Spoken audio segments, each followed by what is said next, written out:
o tema de hoje é a água. Então, a água é vida, ciência e filosofia. Então, o primeiro que eu queria dizer é que normalmente nós temos um conceito da água e que seria bom pensar se esse conceito é real ou é muito simples. Muito simples, exatamente. Porque logo vamos a falar de vários tipos de água, de vários níveis de água. Então, muitas vezes pensamos que só na parte física, a parte material da água. Vamos ver isto. Bem, uma característica da água é que tanto na mitologia como a ciência reconhece a origem da vida nela. Então, a água não só é a origem da vida, senão que a água protege a vida. A água é o elemento fundamental para criar e para desenvolver essa vida. Nós vivemos em um planeta, a Terra, que tem uma característica muito concreta, que tem muito grandes quantidades de água, grandes, enormes oceanos de água. Então, isto faz que a vida que se desenvolve na Terra seja muito especial. Se estamos a pensar que existe vida em outros planetas, teria que ser, para que fosse parecida, esses planetas tinham que ter água. Senão, a vida não é que não possa existir, mas seria muito distinta, muito diferente à vida que nós estamos acostumados a ver, a considerar como vida. Bem, eu dividi a conferência em 3 partes. A primeira é a ciência, o que diz a ciência sobre a água. A segunda é dedicada à memória da água, às teorias que existem hoje em dia, há bastantes anos já, ainda que não estejam aceitadas pela ciência oficial. E a última é o simbolismo, a água na religião e na filosofia. Então, começamos por as propriedades físicas da água.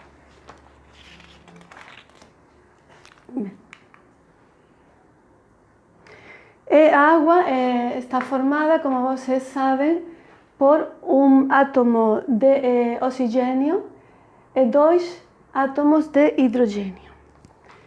Então, tem uma estrutura muito particular que faz que podamos usar nós a água a temperatura ambiente, a temperatura normal. Vamos a desenvolver isso. Ou seja, a estrutura da molécula da água tem uma forma tetraédrica, de tetraedro, porque tem o que chama-se uma hibridação. Ela tem 2 enlaces, 2 ligações com 2 átomos de hidrogênio. Mas não sei se vocês a ver a palavra viram a estrutura dos orbitales dos átomos segundo a ciência. Bem, o átomo é genérico, o átomo tem um núcleo que está formado basicamente por prótons e nêutrons e uma capa formada por elétrons, não? Elétrons. Bem, então, é como um pequeno sistema solar. Então, os elétrons, há muito tempo já, que a ciência tem reconhecido que su movimiento no se puede localizar concretamente en un tiempo, en un espacio, sino que se mueven por unas nubes de probabilidad. Entonces, esas nubes de probabilidad forman o que llámase orbitales, y en este caso oxígeno tiene un orbital, una hibridación que llámase sp3. Entonces, forma un tetraedro. Un tetraedro donde a parte central es oxígeno y entonces un brazo son dos electrones compartidos con o hidrogênio, otra ligación es dos electrones compartidos con otro hidrogênio y este brazo son dos electrones que son dos oxígenos propios de él. Y a otra también, dos electrones, dos oxígenos propios de él. Entonces, este tetraedro no es regular, porque los brazos das ligações con o hidrogênio son más curtos, porque o oxígeno é o que llámase un elemento muito electronegativo, que atrae hacia él muito a carga negativa, os electrones. Então, como o hidrogênio é electropositivo, ainda que os electrones estejam compartidos, están mais perto do centro. Não sei se o braço é mais pequeno. Então, isto faz que a molécula da água seja polar, que é muito importante, que seja polar, porque se é polar, se converte em um solvente de sustancias polares também, que é uma característica muito importante na vida. Então, vou repetir por se não ficou. O oxigênio tem para ter uma configuração estável, tem que ter 8 electrões na última capa. Todas as configurações mais estáveis têm 8 electrões na última capa. Então, como consigue essa estabilidade? Compartiendo 2 electrones con o hidrogênio. Então, tem 2 e 2, 4, 6 e 8. Se não comparte com o hidrogênio, não é estável. De fato, quando é oxigênio em forma de gás, comparte com ele mesmo, para ter o mesmo, para ter os 8 electrones na última capa. Então, o que estaba a dizer antes, a conclusión de todo esto es que a molécula de agua es polar. Tiene una densidad negativa en un lado y una densidad positiva en otro lado. ¿Sí? Esto hace que a agua tenga una característica también muy importante para que possa ser a fonte da vida. E é a ligação de hidrogênio. Como a água é polar, que estávamos a dizer antes, então um átomo de hidrogênio de uma molécula de água pode enlaçar com o átomo de oxigênio da vizinha. Sim? Sim, porque se está vendo no desenho, não? O hidrogênio enlaça, se forma uma atração com o oxigênio da outra molécula. Essa ligação chama-se pontes de hidrogênio. Não é tão forte como a ligação entre o átomo de oxigênio e o átomo de hidrogênio, mas faz que a água tenha uma capacidade de transmissão e de comunicação muito importante, que logo vamos a ver. Porque esta ligação faz que as moléculas de agua estén ordenadas e teñan moita, como chamase esta palabra? Cohesión. Moita cohesión. Ben, entón, os pontes de hidrogenio están constantemente a formarse e a destruirse. E na agua líquida. E están fixos no hielo, que é onde está completamente ordenada las moléculas. Bien, entón, normalmente a temperatura ambiente há un promedio de 3,4 moléculas en lugar de 4 que rodean a unha de agua. Sí. Ben, entón, vamos ver. Estos... Muito ben. Muito obrigada. Ben, a existencia destes pontes de hidrogenio faz que as propiedades da agua sexan as que son e que posibiliten a vida. Esta é a rede cristalina do hielo, donde todo... perdón. Eso al revés.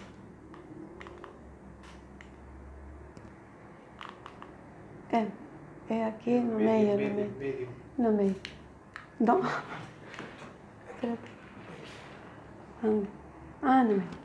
Ben, aquí vocês podem ver os pontes de hidrogenio e como se forma unha estructura regular e como ten un nivel de cohesión. A agua, ainda que isto é do hielo, mas na agua ten un promedio bastante alto destes pontes de hidrogenio. Ben, entón, a agua non debería ser líquida a temperatura ambiente, por su peso molecular, por súas características, non debería ser líquida. Entón, é líquida debido aos pontes de hidrogenio. Entón, é por iso que nós podemos utilizarla na vida diaria tal como estamos acostumados, non? Ben, entón,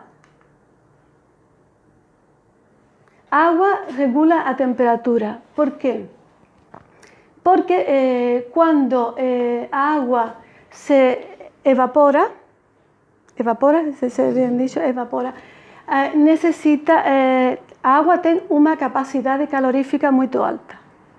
Entón, para evaporarse necesita moita energía, moito calor.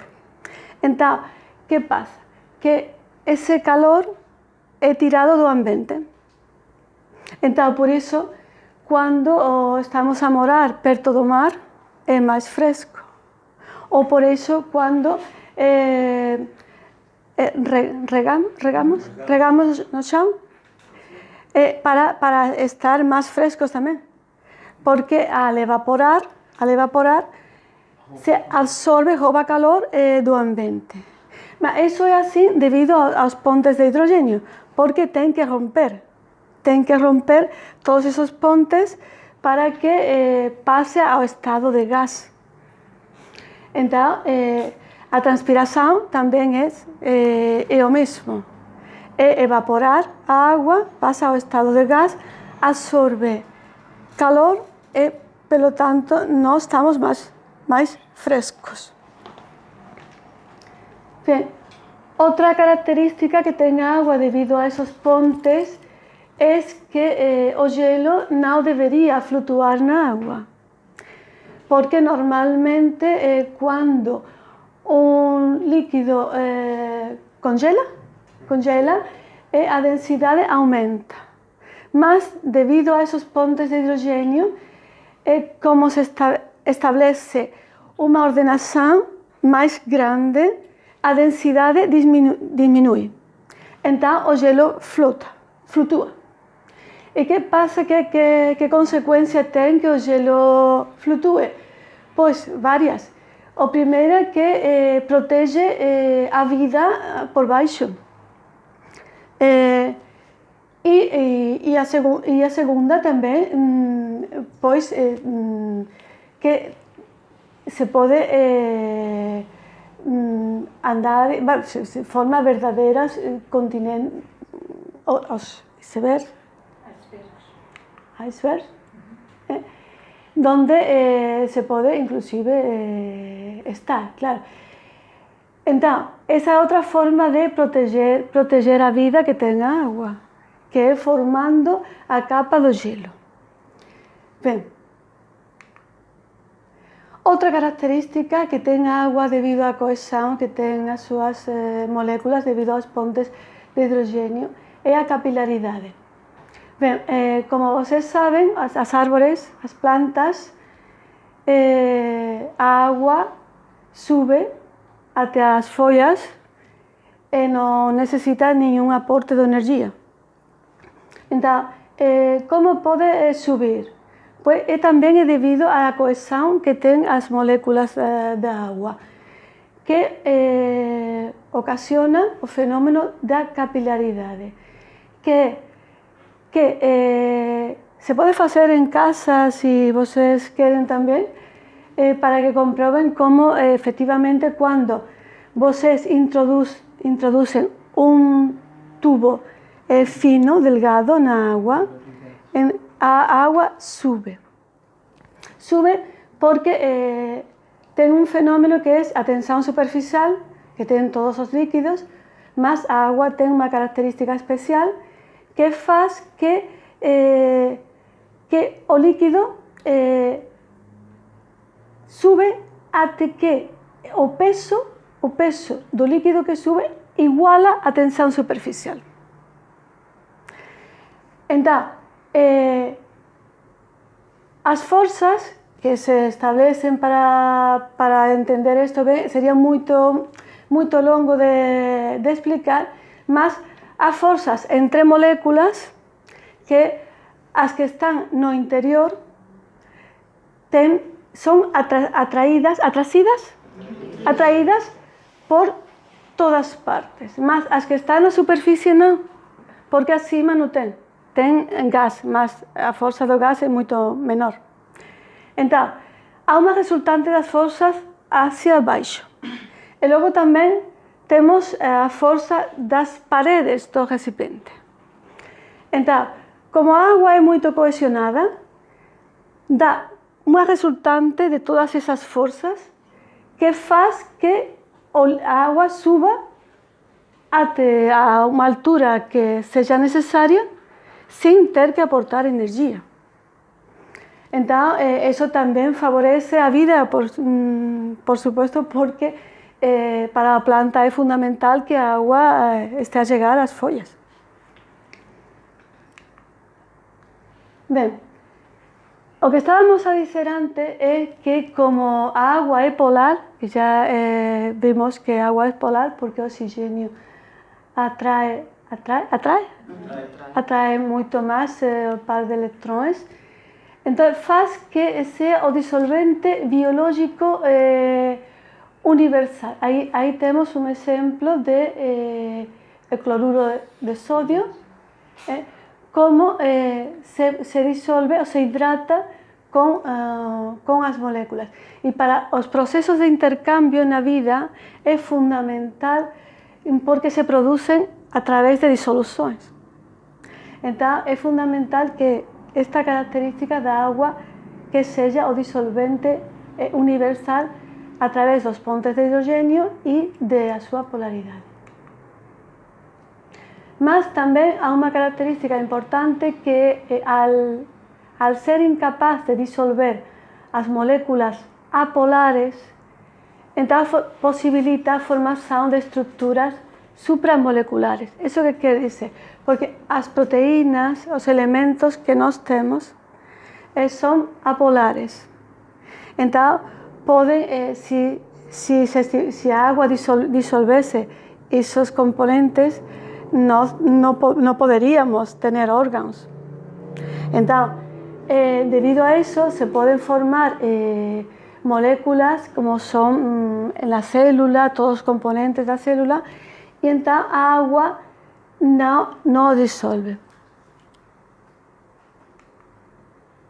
Eso é unha mostra de todas as sustancias, as membranas biológicas, todo o que está dentro que pertenece a nuestro organismo y que no es disuelto por agua, porque tenemos un 70% de volumen que es agua y el número de moléculas 99. O sea, ya que somos agua prácticamente, mucha cantidad de agua, más tenemos que tener elementos que no son agua.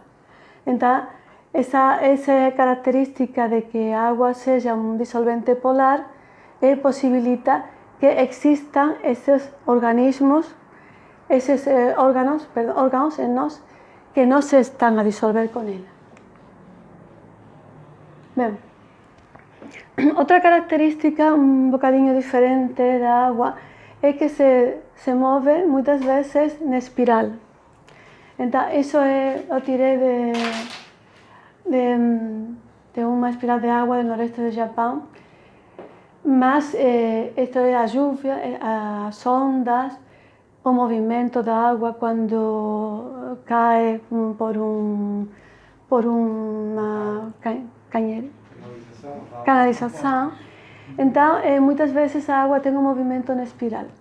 Entonces, filosóficamente, se dice que a vida do ser humano, a evolución do ser humano é en espiral. Entonces, como luego vamos a hacer paralelismos entre a parte material, a parte energética, a parte psicológica y a parte mental, pues ya comenzamos un bocadinho a decir que o propio movimiento da agua cuando cae libre por un plano inclinado, entonces lembra a evolución humana, que se dice que a longo tempo é en espiral.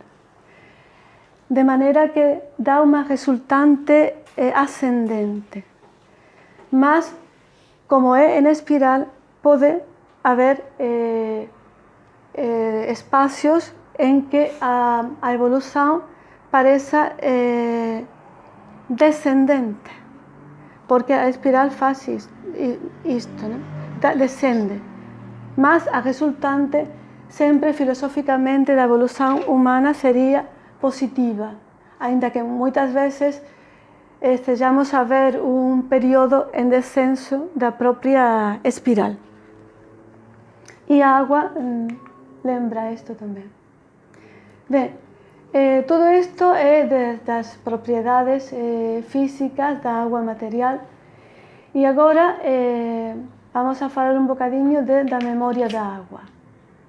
Bien, hay investigadores que creen en que a agua puede ter memoria das coisas que han estado en ella.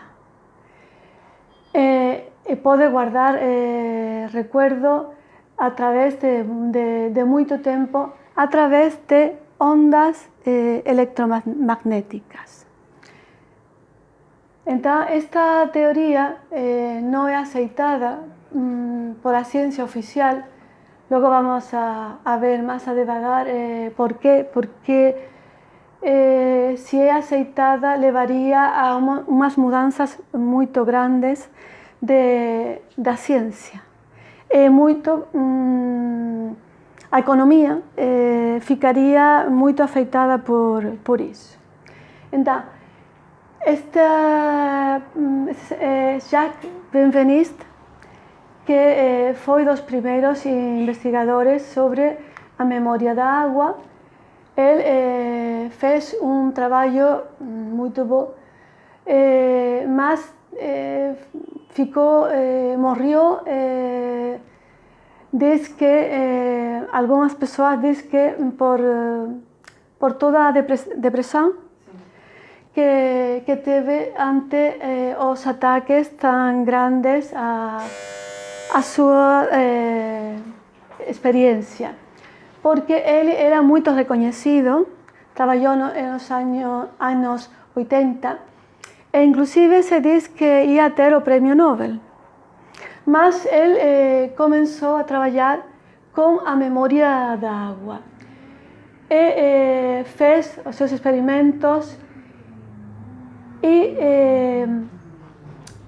publicó porque vocês sabem que os cientistas, a maneira que têm de ser aceitadas as suas teorias é essa publicação em revistas importantes, como Nature, Science ou outras parecidas. É a forma de que sejam aceitadas as teorias.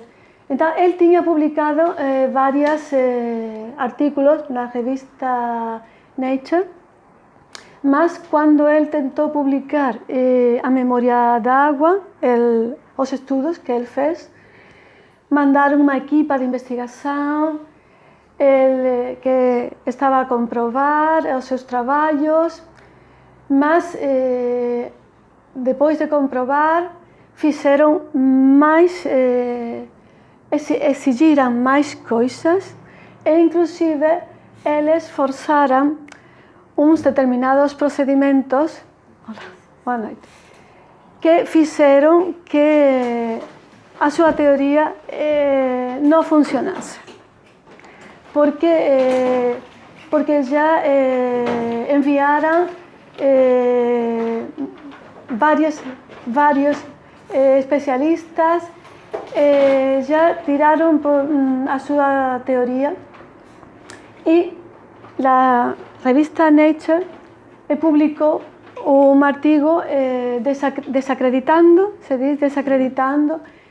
dizendo que estava louco, que era um místico, quando pessoas que trabalharam muito perto dele disseram que era uma pessoa muito racional, que era a expressão da racionalidade na pessoa. Mas ele morreu, inclusive há quem diz que é a causa de todo este processo de ataques contra a sua teoria da memória da água.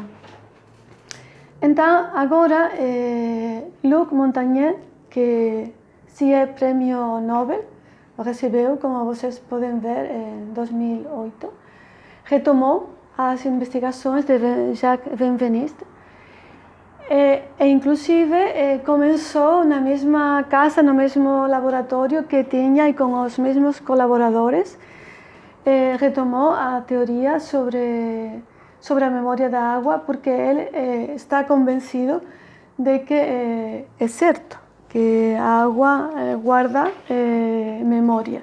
Mas já estão a atacar também a Luc Montagnier porque estão a dizer que é muito velho e que a sua mente não está muito bem. Então, ele próprio diz que a sua mente está agora melhor que nunca e que ele foi o descobridor do vírus do SIDA. E SIDA, não? Se diz SIDA. Do vírus do SIDA. E que ele diz que, tendo descoberto o vírus do SIDA, para ele é muito mais importante esta teoria, esta experiência da memória da água, porque pode mudar tanto a medicina e a vida, que para ele é muito mais fundamental isto que ter descoberto o vírus do SIDA. Bem, então, o professor Montagnier fez experiências de detecção de ondas eletromagnéticas do DNA, que foram chamadas experiências de transdução do DNA. Bem, vamos a ir devagar. Bem, ele tirou DNA está de um paciente infectado por o vírus do SIDA. Então, esse DNA, ele o introduz na água e então ele fez uma diluição muito, muito grande, que é uma diluição de põe uma parte do líquido original, não? Então dilui 9 vezes, ou seja, tem uma diluição 10, não? Então faz isso outras 9 vezes mais, com o qual a diluição é 10 subido elevado a menos 10. É uma diluição tão grande que é impossível que estejam moléculas da água aí, porque é quase como se fosse no mar, não? Então, ou seja, que a física clássica e a biologia, a química também, sempre se baseiam em contacto das moléculas, contato. Então, se ele faz uma diluição tão grande, a molécula de ADN, de DNA, não pode agir por contato, porque praticamente não há nenhuma molécula. Praticamente não, é que não há nenhuma molécula. Então, o que faz ele? Pues põe um tubo, 10 tubos, pero o raciocínio é o mesmo. 10 tubos com as diluições, altas diluições, e 10 tubos com água pura, sem nada. E então, ele faz o experimento e transmite as ondas. A ver. Ve, eso tiene, un momentito que voy a ver exactamente, porque no quiero decir una cosa que no sea bien. Está por aquí. Bien.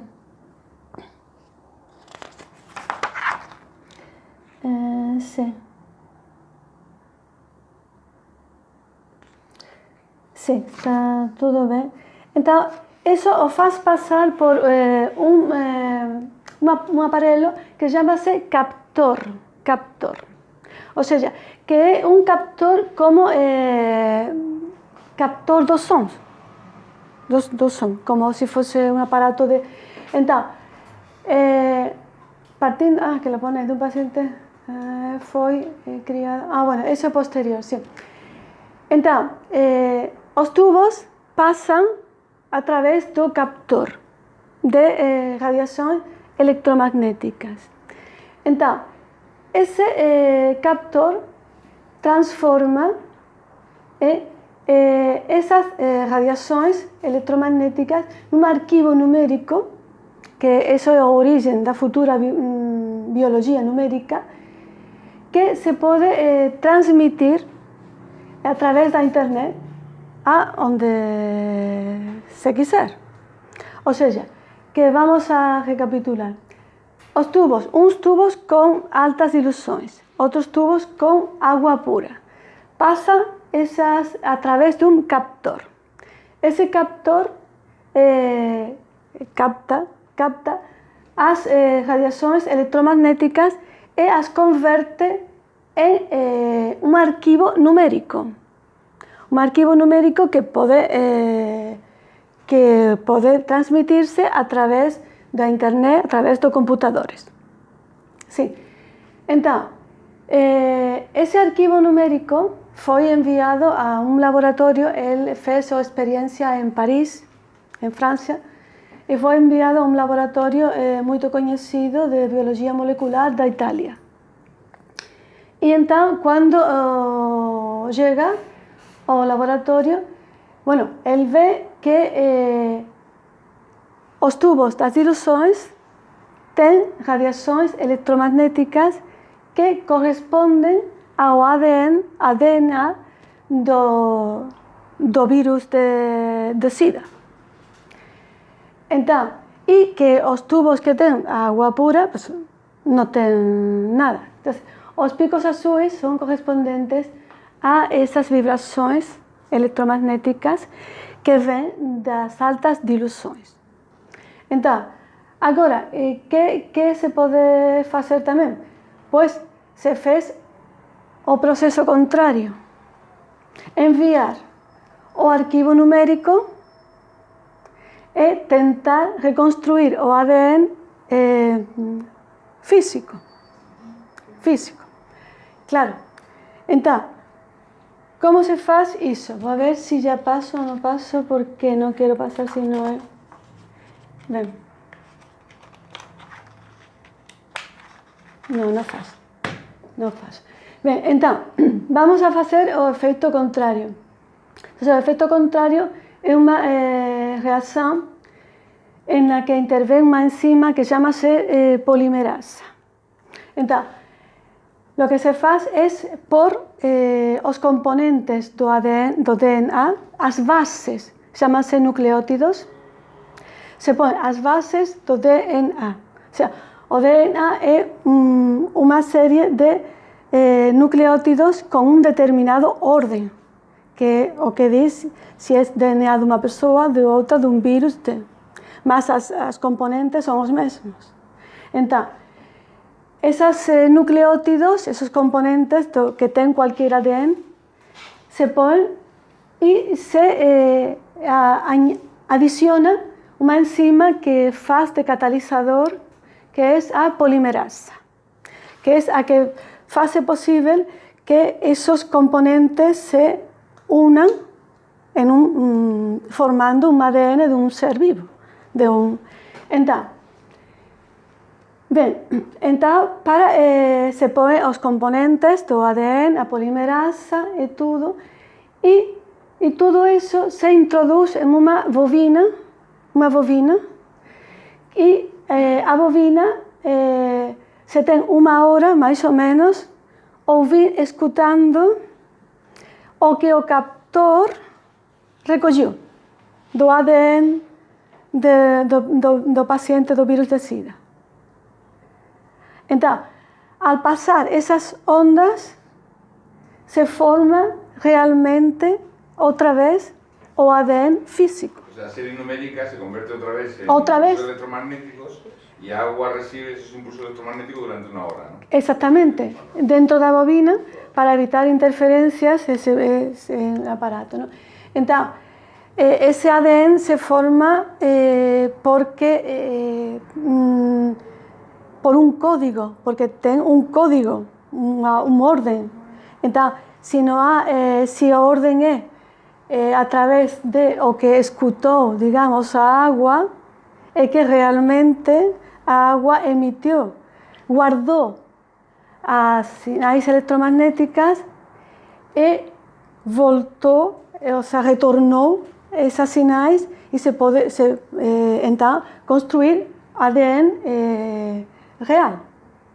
Então, isto tem várias consequências. Primeiro, é a demonstração de que a água realmente almacena dados, ainda que não estejam dentro de si os componentes que deram esses dados, senão que almacena através de electromagnetismo, de radiações que seguem na água muito tempo depois que tenha desaparecido o componente que produz essa radiação. Não sei se fica tudo claro. Bem, então, isto tem uma importância muito grande, porque se isto está a funcionar assim, também os medicamentos podem funcionar assim. Ou seja, se a água guarda o princípio ativo, pode guardar o princípio ativo do medicamento, ou seja, se põe na água o medicamento e se tira... Medicamento existe? Se tira o medicamento, mas a água conserva essa informação, então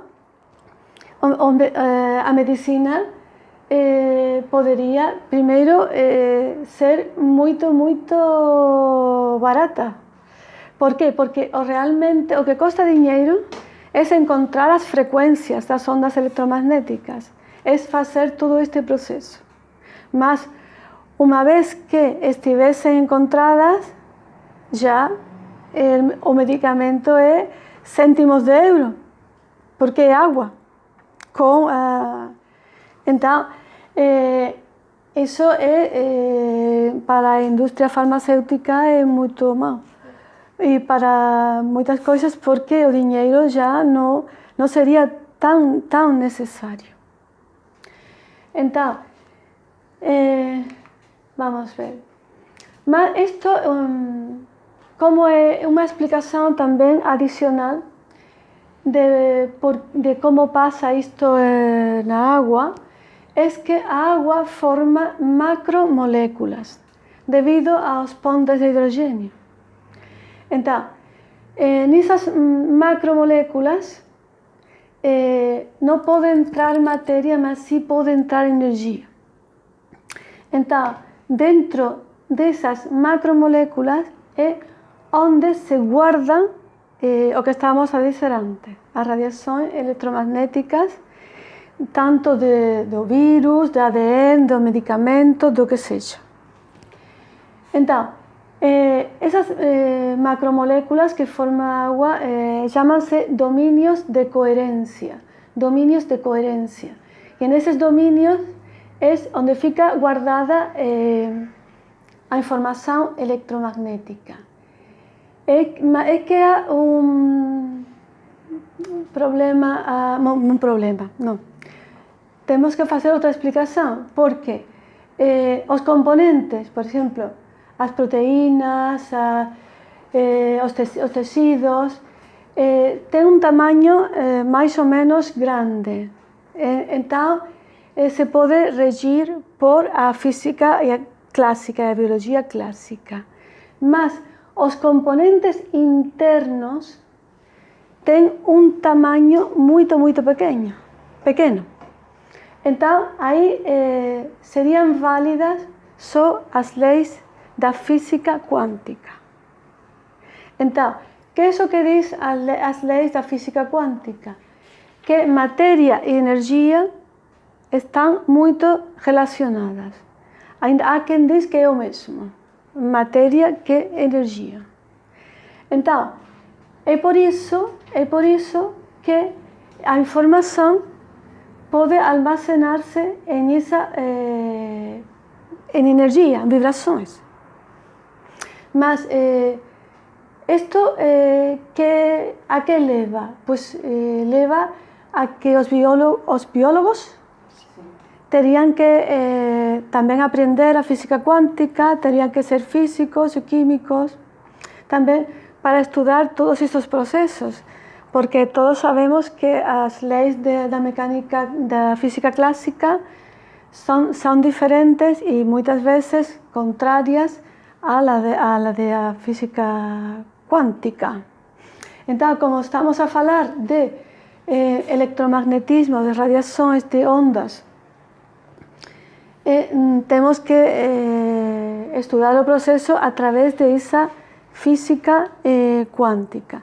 Y eso es debido al tamaño tan pequeño de los últimos componentes de las células. La célula propia no es si tiene un tamaño grande, mas sus componentes más pequeños no.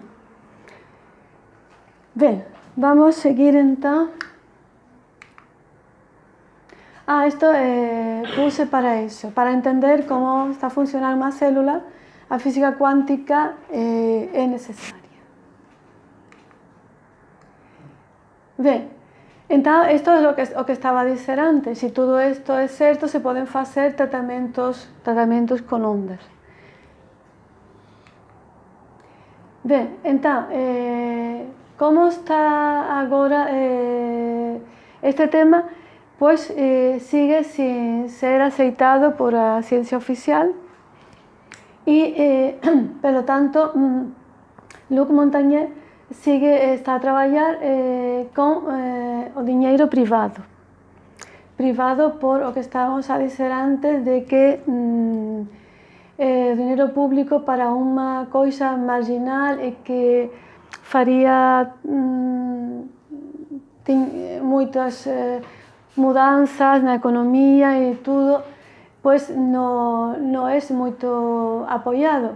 Entonces, tengo un equipo de investigadores, él está a trabajar también con personas de Estados Unidos, de Italia, inclusive de algunas partes de Asia, más han publicado en algunas revistas, más Nature, las más importantes, no quieren publicar nada. El propio Jacques Benveniste decía que por qué no se comprobaban, por qué no a ciencia oficial no comprobaba sus teorías en vez de hacer ataques contra él. Pues agora máis ou menos é o mesmo. Como estaba a dizer antes, já está a ser atacado moito porque diz que é moito vello e que non... Mas ele ten moito interés, ele é moito máis pragmático que Jacques Benveniste, era máis idealista, ou seja, a súa visão tiña máis que ver con unha concepción nova da vida e de tudo. Luc Montagnier simplemente quer encontrar sobre tudo a solución á SIDA e todas as aplicações para a medicina práctica. Inclusive as últimas investigações que está a facer con a súa teoría da memoria da agua con respecto ao SIDA es encontrar una bacteria que llámase un cofactor, que a través de las altas ilusiones y a través de experiencia de transducción, él piensa que se puede agir y se puede contra el cofactor más fácilmente que contra el virus. Entonces, él tenta encontrar esa bacteria para, ainda que seja a través dela, poder erradicar o virus do SIDA. E muitas enfermedades, traballou tamén con estes procedimentos con autismo, porque ele pensa que muitas enfermedades graves ten un origen vírico ou bacteriano. Incluso Alzheimer, Parkinson, autismo, que son consideradas enfermedades neuronales que son tratadas por psicólogos.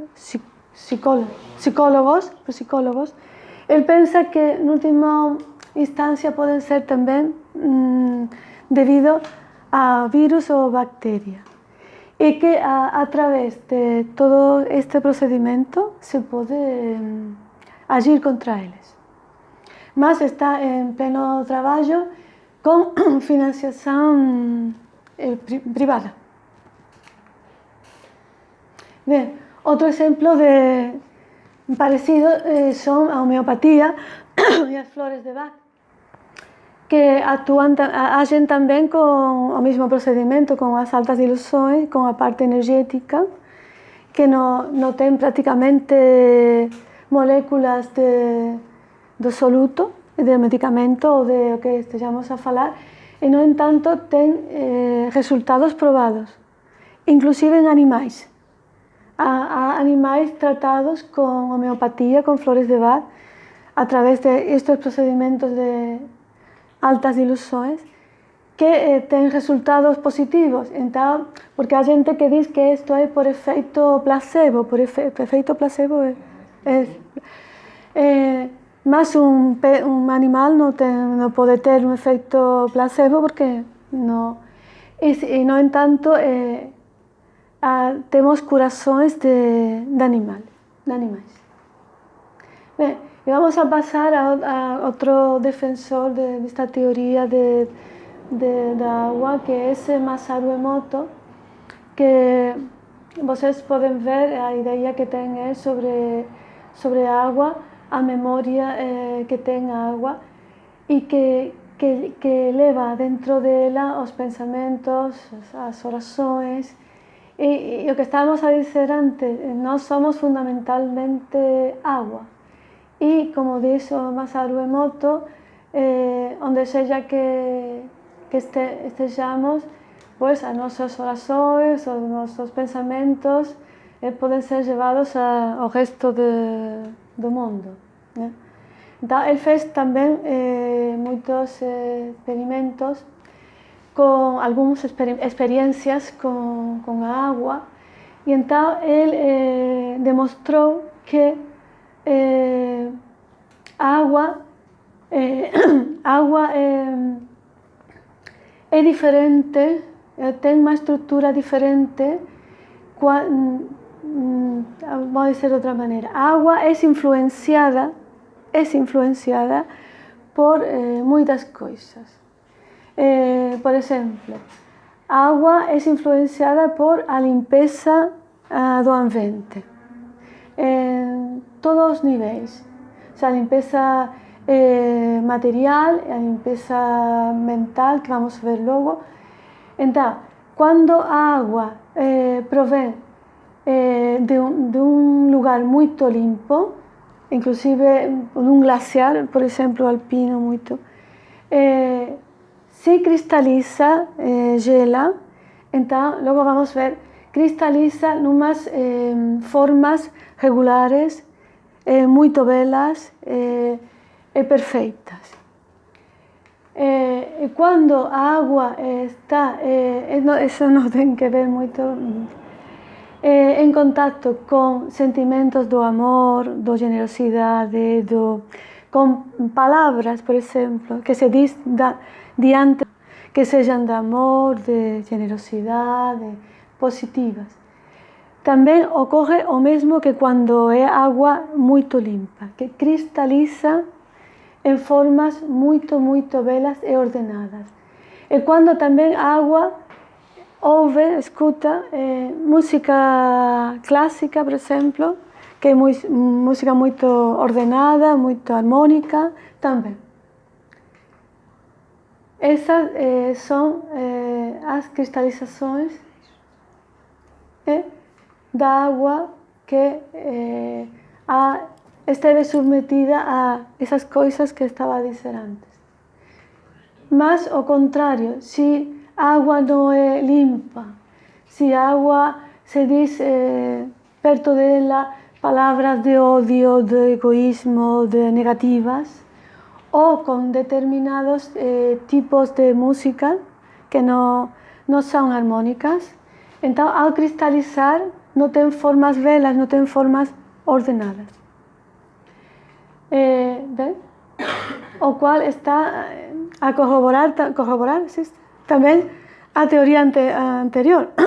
A agua recolle as vibrações e memoriza as vibrações. Bom, isto é un estudo que se fez no Centro de Estudos de Copos de Neve, Flocos de Neve, en California, e que se veu que as formas de cristalización dos copos de neve eran diferentes dependendo do camiño, e todas eran que tiñan realizado. Então, como todos os camiños eran diferentes, pois as formas eran diferentes. O cual tamén eu extrapolo ao ser humano, porque segundo o camiño que realiza, tamén as transformações que ele está a receber son diferentes. E eso faz que, digamos, a forma, por dizer alguma palabra, conseguida, o estado conseguido, seja diferente dependendo do camiño. E moitas veces as coisas que ocorren no mundo material reflectense en nos outros planos da existencia. A agua pode almacenar moito tipo de energía, cósmica, magnética, eléctrica, solar, quase cualquier forma de energía se pode almacenar a través de agua, formándose o que chamase as aguas terapéuticas, que son aguas sanadoras. ¿Sanadoras? ¿No? Terapéuticas, pois, curadoras, sí. Bom, então vamos ver o simbolismo.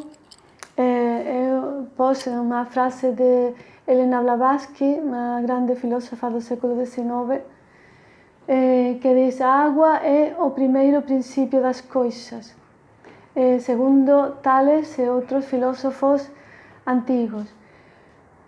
Isto é o importante. Como se debe supor, non é a agua do plano material. mas em sentido figurado expressa o fluido potencial contido no espaço infinito. Isso é o que estava a dizer antes sobre se a água, o conceito da água é tão simples como a água que nós estamos a beber num copo, não é isso, não? Porque ela diz que a água é o fluido potencial contido no espaço infinito. Esse fluido potencial que é a origem da vida em todos os planos, o plano material, o plano energético, psicológico, mental, inclusive espiritual. Bem, então, o primeiro que tenho cá é do Egito, trazido do Egito, que é o deus Num. O deus Num, que é um oceano primordial. As águas primordiais. Praticamente o que estávamos a dizer antes na frase aquela, não? Então, é representado com meio corpo mergulhado nas águas primordiais e com os braços está segurando a barca com os deuses. Ou seja, este é o princípio da manifestação. Ou seja, seria este oceano primordial que não é físico, senão que seria o mais elevado, o primeiro, de quando se produz filosoficamente a manifestação, são energias muito sutis, muito elevadas. Mas está simbolizado, como digo, por isso, por o corpo submergido, e o processo da manifestação começaria cá e teria baixando até que se cria tudo o que é o mundo que conhecemos, o que vivemos. Bem, vou ver porque tenho aqui, já falado muito. Vamos ver por onde vamos já. Sim. Bem, então, aí nessas águas do oceano primordial se encontram todos os germes do que vai ser a criação, o mundo da criação.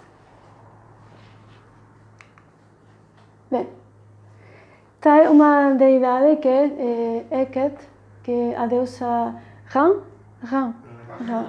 Que? Ran. Que a pronúncia é... Então, que como vocês podem ver... Ai, não. Já me confundi. Sim. Tem na mão o An, a chave da vida, e a consciência da imortalidade. É relacionada com a consciência da imortalidade. É muito importante isto porque a consciência da imortalidade é diretamente relacionada com a sabedoria. E a sabedoria e a consciência da imortalidade é o que produz a vida. Então, a sabedoria, a vida, é uma característica muito relacionada com o feminino. E então é representada por uma deusa feminina, como é a deusa Eket, que tem... Então, nas igrejas, antigamente, houve muitas lâmpadas com forma de Ra. Então, é por isso, porque a Ra também vem da água. Então, está relacionada muito com o elemento água. O elemento água, que a água é movimento. O movimento é a vida. Então, tudo isso é refletido muito bem por esta deusa Ra, que, como vocês sabem, os egípcios sempre escolhiam animais porque as suas características se podiam relacionar muito bem com energias. Então, por exemplo, a água con a diosa Heket. E todo o simbolismo, por exemplo, o Cain reflecte moito ben a fidelidade, reflecte moito ben a vigilancia. Então, é por iso que a diosa Ra reflecte moito ben o que estaba a dizer antes da inmortalidade e do principio agua. Igual que estábamos a falar antes de que a agua non só criaba a vida, sino que tamén a protegía.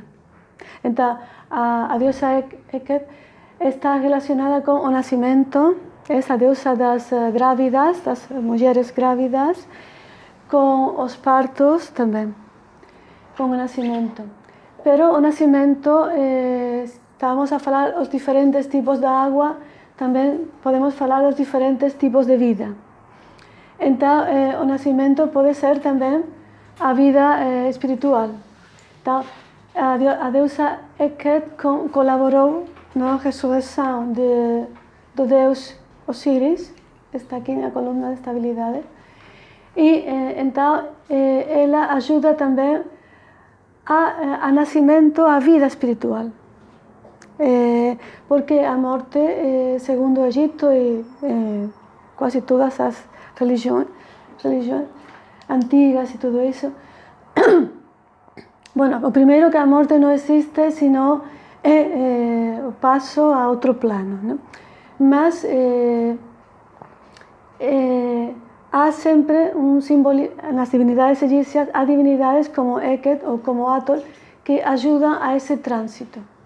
Mas, máis além desse tránsito, quando se alcanza a sabiduría, quando, digamos, se nace completamente ao mundo espiritual, é uma ressurreição, é um novo nascimento, que é o que sucedeu com Osiris. Então, ela, a deusa Heket, ajuda também a essa ressurreição espiritual, a essa vida no plano espiritual. E tem também, se diz que assistia ao nascimento do sol, isso é simbólico. E também há muitas mulheres que tinham amuletos de ela para proteger nos partos. E também há um simbolismo muito curioso, porque no Egito, antes da inundação do Nilo, havia normalmente invasões de ranas também. Invasões terranas. Então, logo vamos a falar do Nilo também, mas, de novo, antes da vida que produzia a inundação do Nilo, a fertilidade, pois apareciam as rãs. Ranas. Bem. Muito bem. Bem, é agora uma ideia muito interessante que tenho que mirar como se dizem. Girinos. Os girinos são os pequeninos girinos. Bem, os girinos foram o símbolo no Egito do número 100.000, que é um número muito grande, um número imenso. De fato, servia para designar aquilo que é ilimitado, aquilo que não tem limite. Então, também a regeneração eterna e a abundância. E outra característica muito relacionada com a vida é a fertilidade, que também é Heket também. Fertilidade e abundância. Mas, como estava a dizer antes, todas estas características se podem ver no mundo material ou em qualquer plano. A fertilidade pode ser fertilidade e abundância em qualquer lugar. Bem, vamos a passar a outro. Esse é Deus Nilo. Deus Nilo é que dá a vida, a fertilidade ao Egito com as suas inundações. E para o Egito existia um Nilo celeste e um Nilo terrestre. Mas tudo para eles tinha um doble. Todo aquilo que existe na Terra tem um doble no céu, que é o verdadeiro, que nós pensamos que o verdadeiro é o que podemos tocar, não? Então, o Deus Nilo é um ser andrógeno, porque tem peito, tem barba, é andrógeno. Mas esta é uma característica muito importante também, porque é a superação da polaridade. Porque o andrógeno é que integra os dois polos. Para nós todo é polar, tudo é polar. E por isso não podemos chegar ao mundo das essências. Mas a superação dessa polaridade é o ser andrógeno, que está cá simbolizado porque tem características masculina e feminina. Então, como estava a dizer antes, a água do Nilo é o que dá a vida ao Egito. E o Deus Nilo dá a vida, pois também nos outros planos ao Egito. Bem, então, se faziam procissões para agradecer as inundações e a trazida de vida que o Nilo tinha em Egito. Bem, vamos ver então. É uma representação helenizada do mesmo, do Deus Nilo, para que, não sei, já é totalmente diferente, mas para que vejam também. Bem, então passamos à Grécia com Poseidon. Poseidon, o grego, Neptuno, romano, é o deus do mar, das costas, das islas. Tem umas características simbólicas muito interessantes, porque diz que ele é forte e potente sempre, e que desde o fundo do mar ele sabia perfeitamente tudo o que sucedia na superfície. Então eu relaciono isto com a força também da água, a potência da água e a capacidade de transmissão, de saber também, de transmitir os conhecimentos. E também outra característica de Poseidon é que se metamorfoseava.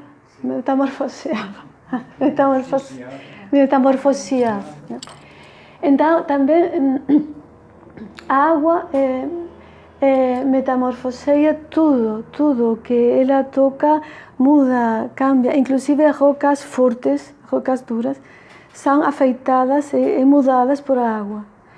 Ela mesma também sofre mudanças, como estávamos a ver antes, dependendo do caminho, dependendo de o que esteja em contato com ela.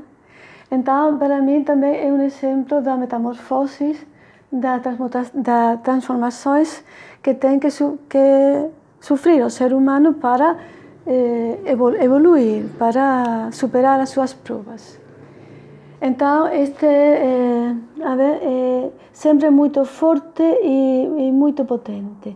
E a sua esposa, que é Anfitrite, que é representada também com golfinhos e um cetro, que aqui não tem, porque tem o tridente, mas não tem cetro, mas também que indica o domínio sobre as ondas do mar e sobre a energia da água. Bem, vamos passar às fontes. Mundo grego, mundo romano, dava muita importância às fontes. As fontes como receptáculo das águas vivas. Então, é muito curioso de água viva, porque a vida é movimento, a vida é constante atividade, não? E as fontes onde moravam as ninfas e onde se produz também outra característica muito importante da água, que é a purificação. Então, os romanos tinham pilhas, não? Pilhas diante dos templos para purificar com água, pilhas. As cânforas. Pias. Sim, para purificar igual que o cristianismo tem as pias batismal também, também as purificações se faziam no povo caldeio, também, em Eleusis também tinha estanques de purificação. Ou seja, a purificação, inclusive, é uma coisa talvez menos conhecida, que se diz que os sarcófagos do Egito tinham essa característica de pia batismal também. Porque as águas purificam, curam também e pelo tanto, favorecem o processo de elevação. Sim. Mas está uma fonte a ver. Sim. Bem, então.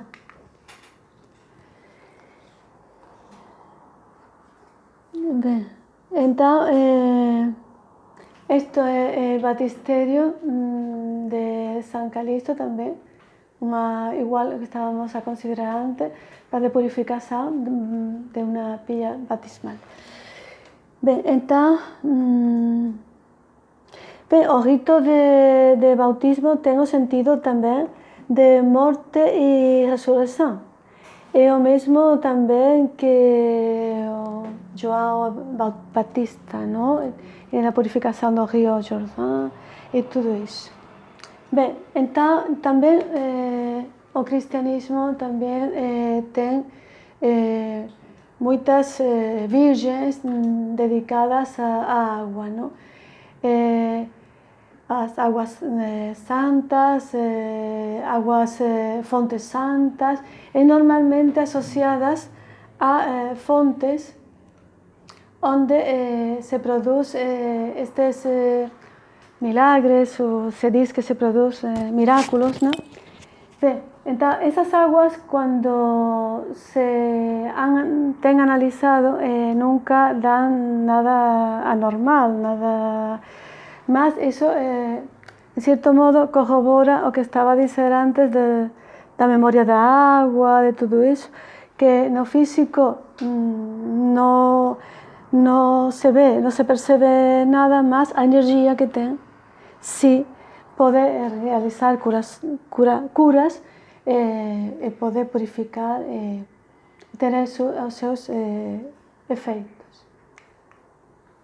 Bem, então, eu pus aqui para terminar a imagem de Gaia, que é a deusa mãe, a terra, que nos está a proteger e sempre desde essa matriz aquática que temos na terra e no próprio ventre materno, no líquido amniótico, que está também a proteger e está também a ajudar a essa vida, que a vida, como estaba a dizer antes, pois a podemos ver en todos os planos. De facto, antes que estaba a falar da deusa Heket, algumas veces, sobre todo se ve en Isis, a deusa Isis, se representa dando peito a Horus, ao seu filho. Então, essa situação que não é parto, não é... que quer dizer dar vida em todos os sentidos. Por exemplo, a educação, a formação, é dar vida. Então, esse dar vida, que é muito feminino, em todos os sentidos, é representado também por essa forma de representar-se a deusa Isis e por esta também de Gaia. Bom, e com isto eu finalizo a minha exposição sobre águas. Se querem alguma pergunta, alguma coisa. ¿Lo tem? No tem. Bom, pues aquí finalizamos. Muito obrigada.